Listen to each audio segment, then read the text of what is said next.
Hey everybody, Fish Lotta here with Fishy Review. Today I've got the Marineland Magniflow 400 canister filter. This is new on the market. I got my hands on one. I bought it myself. This seems to replace the Magniflow 360, which I did a video on a while back. And it's a similar filter. It both says that they're good for up to 100-gallon aquariums. This one, however, says it filters up to 400 gallons per hour, and the 360's 360, of course. That's why they name them that way. So what I want to do today is I want to get inside the box, see what's in there, get this thing set up, see if we can tell what the differences might be between this one and the old one, and get it going on the aquarium, and you can see what it's doing, and we'll go from there.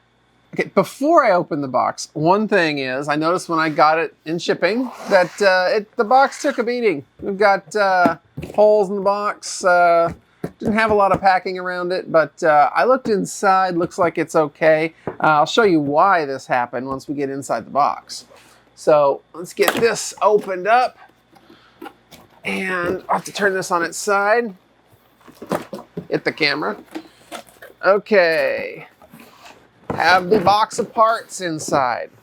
That box also took a little bit of a beating. It's got a little bit of a hole in it, but everything seems okay. We'll set that off to the side a minute. Here we have the filter. Pull this beast out. Just as big as the other one, it really is. I'll be putting this one on a 75-gallon aquarium, just like I did with my original 360. I've got a few of those out here in the fish room, and one of them just has sponge filters and a ton of angelfish, and I am sure this will keep up with the amount of stuff those guys are producing in that tank. I had to vacuum the gravel yesterday, and it was a mess. So this would be a good place for this one, at least for now. Maybe it goes on the goldfish tank eventually. Inside we've got the power cord wrapped up. It's got the plastic thing, don't need that. Got more bubble wrap, paper, plastic, all that stuff. Now, so this one I noticed, I get it out of the box, the way it's shipped, the top is loose, okay? It's not clamped down. In fact, they have the clamps strapped down. Not sure why they did that, because what came through the box is one of these clamps. It wasn't hurt. I looked at it. So I guess it's okay, but what we want to do is get this off of here. Here's the start of it. We just got to grab the beginning and unwrap it. Like that. Like that. And got that. I'll set the top aside for just a second. And we can see here, this is just paper that we can tear off. There's some plastic there too. Okay, we'll set the canister aside. Here's the lid. These things don't look too different from each other, the old 360 versus this one. Inside we have the impeller here. They do still clockwise to open it, which seems backwards to me. Take that loose. The impeller stayed down in there. Impeller is a great big beast. Got the ceramic shaft still, it's got the rubber end caps, but on this one, these are ones that aren't as easy to come off like some filters, so that's good. So when you're cleaning this filter in the future, you want to make sure you get down in this hole here and clean it with a brush real good, and make sure this impeller is really clean, clean the fins, make sure nothing's wrong, make sure the shaft isn't worn, all that stuff. If any of it's damaged, of course, you can buy a new one from Marineland, I imagine. Then put that in, counterclockwise to close it. All right, so it looks like we've already got the gasket in this one. The old one, I had to put it on there. They didn't have it they had it separated, so it's nice to have that ready to go. Set this off to the side. What's in this box? Okay, in the box, we've got tubing, 2 sets of separated tubing, nice and coiled up so they're not kinked or anything. We've got that assembly that goes on the top there. Open that up, take a look. Okay, I think they've changed this. Oh, they've definitely changed this. This one's definitely different in the way it works. The old one had a dual lever system where you had to twist one lever and then lower the other lever down. This seems to be a single lever.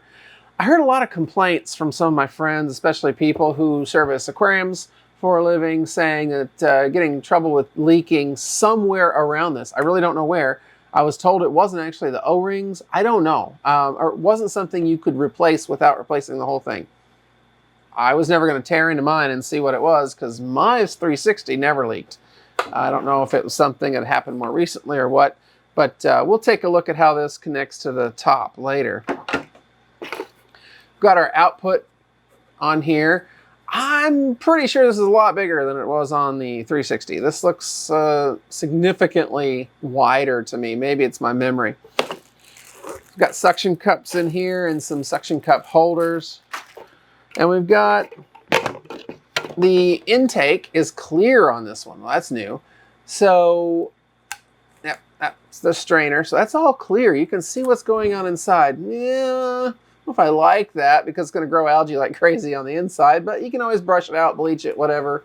Of course, if you did bleach it, you'd want to be very careful you don't get any of that residue on your fish, but so probably don't do that. But anyway, you could clean this. Ooh, oh, I like it. This can, remember if you watched the old video, you couldn't really shorten the old one. This one, this is cool. It's got O-rings in here, so it slides. So you can make this a lot deeper. You can pull it all the way out, of course, which you don't want to do. We get definitely in there a little bit so that your big fish, you've got some monster fish, something, they can't knock it out. But that's neat. I like that. Cool. One of these is the input and one's the output. These are the exact same part, in or out. Interchangeable. Hey, good manufacturing idea. Why make two different things when they could just be the same? So one of these you take as your output and stick the output on there, like so. Just pushes on, friction, okay? You can rotate this however you want to have it for your outflow. Usually you want to angle it so it's going to agitate the surface of the water and get lots of oxygen in your tank. And then, of course, the hoses are going to go on here. This one would do the same. You would just push it in on that clear tube. Okay, so and that's going to hang on your tank, and the suction cups are going to go here. We'll do that in a minute. So the first thing would be to get the hoses assembled on here and get them unwrapped from all this stuff, saran wrap looking stuff. Get all that stuff off, jeez. All right. These hoses, I don't know if they're any different in size, any bigger. They seem awfully big. The instructions would say to trim these a couple inches longer than what you'd actually need. I'm not going to trim them right now. I want to have my choice of where to put them on a different aquarium later. If you know you're just going to put on one aquarium, then of course you'd want to try to get them the right length or they might be in the way, cause trouble. They're really, they have a memory. They want to curl back up. That's always fun when they're new. Let's go ahead and get this hose onto the output assembly. Trying to figure out, trial and error here, best way for you guys to be able to do it. What you're supposed to do is put it on here and then tighten this nut down over it. Okay, so what you want to do first of all is put the nut all the way back. So screw it until it goes back all the way this way and exposes as much of this barb as possible. You'll put this hose on here, but you see, it's really, you can do it, you can wiggle it, you can get it on there. If you got not the best shoulders, you might not want to do that. But if you happen to have a container of really hot water standing by, you could take this, stick it down in the water for 15 seconds or so, and get it warmed up, move that out of the way. Now let's see what happens. Do it quickly while it's warm. And it's wet too, which really kind of helps. Push it on there all the way. As far as it'll go, wiggle it till it stops. Now you take this and you screw this down like that.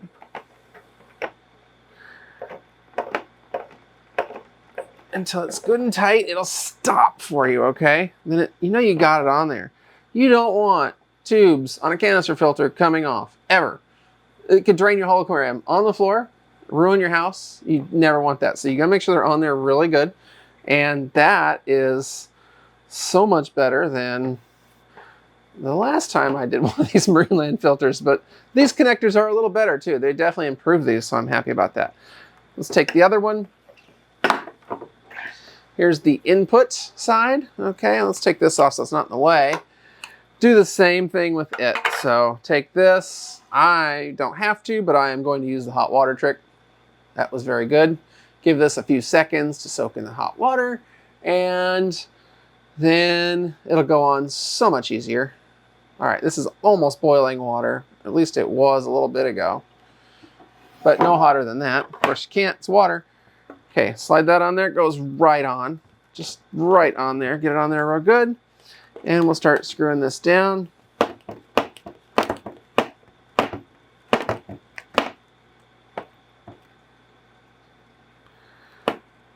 All right, there we go. What we're going to do is look for the in and the out on this. In is on this side, and out is on this side. Does that show up? There, in and out, in and out, in and out. You want to touch this down here. There's a lot of silicone grease on these parts right here. They'll get all over your fingers. You don't want that. So what we got to do, make sure these are twisted back, out of the way, like that. You can even see a little bit of the threads on these when you do that. So I wish this wasn't so twisty. This is why you want to kind of assemble this once you've got your filter in place. I'm going to make a somewhat educated guess. Like that. Yeah, that's really would be a good idea. Put your filter where you're going to put it and assemble these afterwards. I know that's hard sometimes. Certainly no good for demonstration purposes here. Go ahead and get that hot. Can always twist these around later and adjust them. Okay, that should be good. This is going to be the input. I touched the silicone grease. Input. Slides right on there. When it's hot like that, you screw it down like that. So that gets the hoses assembled to this thing here. Let's go ahead and put the lid on the boiling water. Get that out of the way. So then you can see when you're ready to put this on the top here, this is going to go down in here like that. Okay, and once it's pushed all the way in, these hoses out of the way. Now you've got this lever here. Okay, I'm going to show it from above. Once the thing's assembled, you're able to now pivot it. Don't try to pivot it when that's not on here. It won't turn. So turn it that way and then raise it up. Like that, that's going to lock it in place so that this cannot come out, okay? And then to get it off, just pull down, push it over to the side, and this will pop right out like that. It also closes off these tubes so that when you take the tubes loose, you don't drain your aquarium. This will hold back the water from falling out. Okay, get that out of the way. Let's look at these suction cups for a second. So the idea behind the suction cups is, first you have to open them. There's a lot of them. So you've got two sizes of these little clamps. There's a big one and a small one. The big one goes on these tubes. That's for that one. The small one doesn't fit here, does it? Yeah, the small one can fit there. It can fit here. Okay. So the big ones are meant for these larger sections of tube. Once you put those on there, you can put your suction cup. This would actually go to the inside of the aquarium like that. You can see that there to stick to your glass. Okay, so the small ones, the small clamps, they will only really fit, they don't want to fit on this side. They kind of do, but it's almost like this is slightly smaller. But they fit really good on this side of this object here. You just snap them wherever you can fit them. You can put suction cups on them, and this helps you get it to hold on to your tank. Beyond that, don't know why they're kind of lousy. they don't want to stay on the black part at all. The instructions seem to show that, but put them wherever you want to. That'll help hold it on top of your tank and keep it from flying off or anything like that. Now, let's get this beast over here. Very similar to the old one still. We've got baskets inside. There's one. There's the top. Got handles on them. Get that one out. We'll go all the way down and then work our way back up. And the last one. Nope, not the last one. It keeps going. There we go. There's the bottom one. That's the end of the line. In the bottom basket, we have coarse foam. There's 2 pieces of coarse foam in here. They look to be exactly the same. They are a little bit denser than the foam on the previous model. So, but they are identical. Put them back in.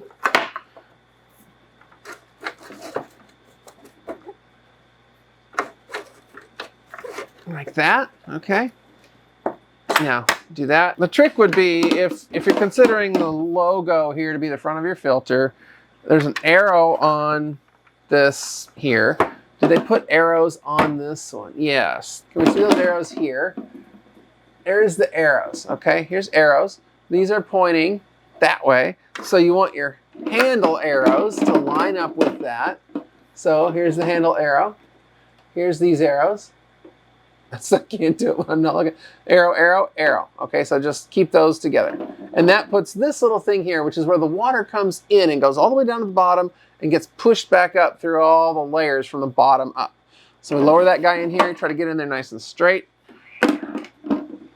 Next layer was the layer that is intended for carbon or whatever else you want to put in there. I may put that on here at least once. I don't always use carbon. But you know, with angelfish can be nice because it gets some of that stuff out of the water, that all their hormones in the water they put to keep everybody from growing. How long it lasts though, everybody debates that. Most people say it doesn't last long. I don't know. I like the idea of carbon. I don't scientifically don't know how well it really works in an aquarium unless you're changing it quite frequently, but we'll rinse that out before we put it in here because otherwise it would make a huge mess. So let's set that off to the side a minute. Next layer is these bio balls, just like the other one. Really with these are really cool, have lots of surface area. They can hold a lot of good bacteria and they're nice and fluffy, you know, because they're hollow in the center. But the only thing I've ever found is if they, as you're putting them in, they float a little bit and they can fall down this hole right here. And well, that's bad because that's going to block your flow of your water going down there and really, really slow down your filter. And eventually, as soon as anything gunky builds up on this, just stop it cold. And you might not see it until you take it all apart and realize one of those got in there. So be very careful about that. So there's those. And then the top layer has some polishing, like a thin polishing pad on it. This would be the kind of thing I highly doubt you could rinse it out even once. It would just blow apart. So make sure you keep these on hand for when you go to clean this filter, have some extras. And also in the top layer is these ceramic rings. I am not going to open these in here. I am going to open these next to a garden hose and rinse them out really good and not get this dust all over my table. But I will do that in a minute and we'll return. Okay, so I've got these things rinsed now.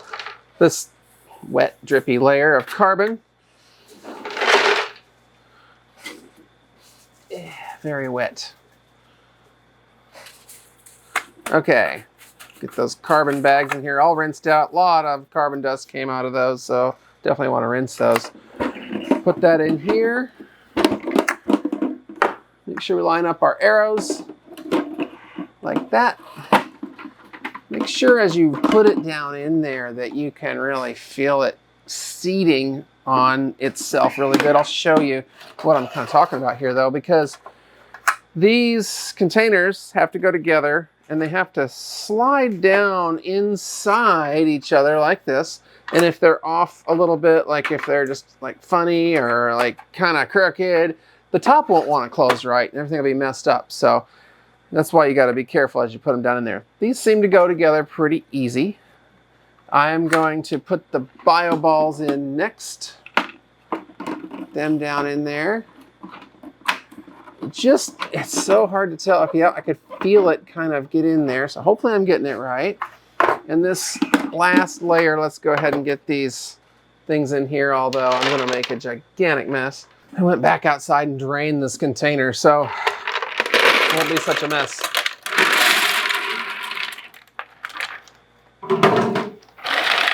Get those down in here like that. Nice and rinsed off, nice and drippy. I need paper towels. And we'll put that down in here. Oh, wait, before I do that, let's put the filter floss on the top. That there like that. Make sure the notches line up with the handles on all these pads too. Then this, get that down, and this goes on top. You can see that lines up there, like that. Hard to lower in with this on top, so I'll take it off, put this down in here, see if it's feeling right, and then we'll put this down in there on top to close it up. Let's see if the top will snap on. So now when you put the top on, of course, you want to make sure that you're looking at this tube here. It's got to go in this hole here. So there's that going down in there. There, like that. Okay, so you want these clamps to go on easy. So raise them up, put them down, clamp. Raise up, clamp. The back one, the front one, like that. Boom. All you got to do. Okay, this time, I wiped up all the water here. So this time, when I go to prime this filter, we always say, what does this red button do, huh? Well, the red button is your priming button. The first time when the filter's new, it's been dry, you don't want to push, give it a good push, it'll go ahead and push. Give it some elbow grease that first time. This is like a little pump, okay? It's gonna pump the water up from the tank, down into the filter. It'll start a siphon and start filling the filter up. Should be significantly easier when you do that though, if you make sure the output part, the output hose is not in the tank. If it's in the water, you're making a vacuum. So you just pump and pump and pump. So a lot of times what I would do would be fill this all the way with water first and then prime the pump. But that's really heavy when you do that. These things are huge. So let's try that and see what happens. I'm gonna put this over on the aquarium and see how well we can get it started. Now, before I put this on the aquarium, if you've liked this video so far, if you hit the like button, I'd sure appreciate it. That'll help you find more videos like this one. And if you haven't subscribed yet, hit that subscribe and you can find more videos as we put them out in the future. So thanks. Okay, I have got this canister back here. It's in a really tight place, okay? I'm gonna regret it being here because I need to walk back there sometimes. But for now, it's fine. We'll deal with that later. So, I've got it hooked up. I wanted to put it on this bottom aquarium, but for the purposes of demonstrating a canister filter, that's a bad place. It is really hard to put a canister on an aquarium that's close to the level of the canister here because getting the siphon started is going to be hard. I know most of you are going to have your aquariums up higher. This is two 75s stacked on top of each other, and there's a leaking 60-gallon in front of them. So it's, back up a little bit, it's hard to see, but so you've got two 75 gallons here and this thing that's in my way for now. So what I'm going to do is get this started. Now, I took the output out of the aquarium so the air can freely go in there. When you go to plug it in, don't forget to put that in the water, or if you do this in your house, I think your spouse might be legally allowed to take you out. So yeah, that is something we can't forget. The input is down in the tank. There's the angelfish. Don't know what's coming, huh, guys? You got cleaner water. I'll take the filter that's actually up here, which really isn't big enough, and move it down to the bottom maybe, or just end up moving this canister to the bottom tank like I want. Okay, so what we do, go down to this red button. Now, no water in the lines at all. No water in the canister. Everything's just air. Let's see if we can start it just by pumping. See that? Oh, that's why nobody can start these. That's all you gotta do, guys. Just have the output out of the tank when you start it. Jeez. I've been doing this for how many years and only just discovered this. I mean, somebody commented on it. Sorry, I can't remember who it was, but thank you for that comment because honestly, I didn't know. This is great. Got a nice siphon. There's no more air in the line. It is just filling this canister now. Got a little bit of air there. Oh, it's actually so violently filling that some of it's trying to come right back up here. So let's get that in the tank. Now I think it's done. Okay. And let's go up to this plug here. Plug it in. There it goes. Oh, instant start. Oh yeah, this is the way to go. This is awesome. It is running. Let's see what it would look like at the front of the tank. The tank's pretty full and that's in there pretty good. I can see all the stuff happening here. All the air bubbles blowing out. Of course, there's this sponge filter to kind of give you an idea. I tried like heck to get the suction cups to do something for me. Not really happening. No, did not. They're purging some air out. Didn't work for me the way I wanted them to. Don't really like those, but you know, every canister filter I've ever had, I end up not using the suction cups after a while anyways. I don't think that's a big deal. Okay. Can I arrange this any differently? I could turn it, but I don't really want to. I want it to do that. Is it different one way or the other? No. Can I angle it up a little more? I'd like it to disturb the top. There we go, a little bit. Really not getting a lot of option to go upward more. Whichever way you rotate it, it feels like it comes out the bottom a little better. So that's okay. But I would like a little more surface agitation to be possible from this one. Maybe it's the way I've got it in here. One problem I have with the previous model is this little intake here is kind of small. Don't think that's really been changed on this one aside from being clear. I would like if it was a little bigger, because when I have plants like this, you see what's already happening is they can get stuck there. But just make sure you keep that clean and the filter will stop up. You don't want that. Well, I guess that's what you need to know about the Marineland Magniflow 400 for now. I will let this run and at some point in the future give you some sort of follow-up video, let you know if it leaks, anything like that. Hopefully none of that happens. If you guys have any comments, please let me know in the comments below. I'd love to hear from you. Love to chat with you. Try to answer as many comments as I can. And if you see something I did wrong, especially leave a comment, help everybody else out. So until next time, remember everybody, keep it fishy and have fun. Thanks.